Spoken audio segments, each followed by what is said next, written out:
I must have called 1,000 times to tell you I'm sorry. I don't even know if that's the right words. But welcome back to the Idle Talk Minis. Today we're going to kick off the mini with a kind of like a serious one. Not super serious, not crazy serious. So I've been chilling for a little bit. So now I'm kind of like trying to get back into this Idle Talk workflow. But I saw an Instagram post from this account called The Self Space. Yes. And this post, the first slide of it says, "Why we need boring love." And boring is in like little quotes. A guidance on love maintenance. Let's begin.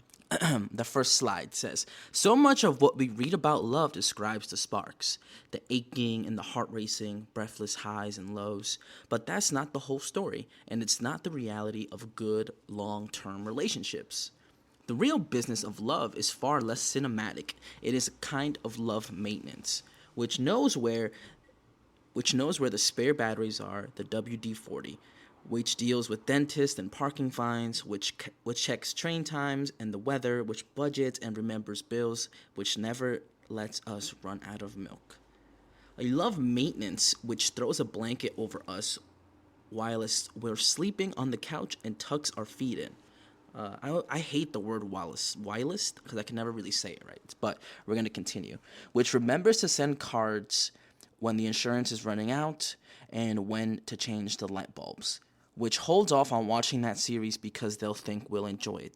With which laughs at our shit jokes. What if the secret to love over the long term is never taking this stuff for granted?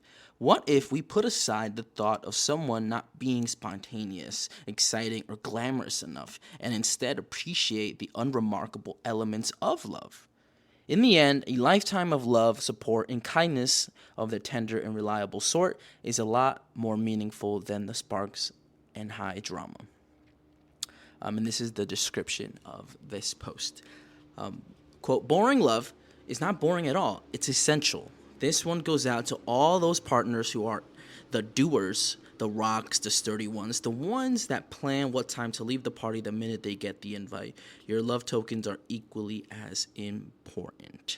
So, I don't know. I saw this and I thought it would be a good topic to kind of like introduce on the show. And maybe I can speak upon this even more with somebody, potentially a guest, maybe. But I think it was an interesting topic to kind of go over now, especially in the mini format, because I can just talk to you real quick about it, what I think about it. And I think a lot of this.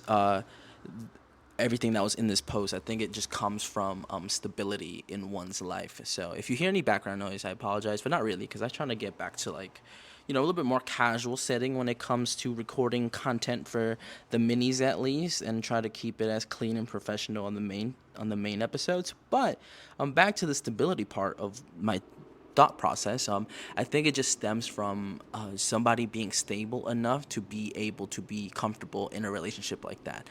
And I think a lot of people take that for granted, as this person said, because maybe they are not used to stability. Maybe they're not used to being this comfortable in a relationship, and maybe that might scare that person because they're used to these highs and lows. They're used to the fights. They're used to breaking up and getting back together. And I think it's up to them to realize that that's not the best way to be in a relationship, and maybe it's not the best way to look at a relationship. But at the end of the day, I think it's up to you listener, yes, you. Try to be best of both worlds, right? Try to bring that stability to your relationship, even if that other person isn't. I don't know what your situation is like, but try to be as stable as you can, and try to be as spontaneous and fun and easygoing at the same time, because a well-balanced person is better than one or the other. And I think that's where we run into these problems where, like, you're too stable, right? And I don't think you could ever be too stable, but maybe the boring factor in your personality and your life is just overwhelming for someone, and they don't really like that, and they want to do random crap. They want to, like, go to a random city on a weekend.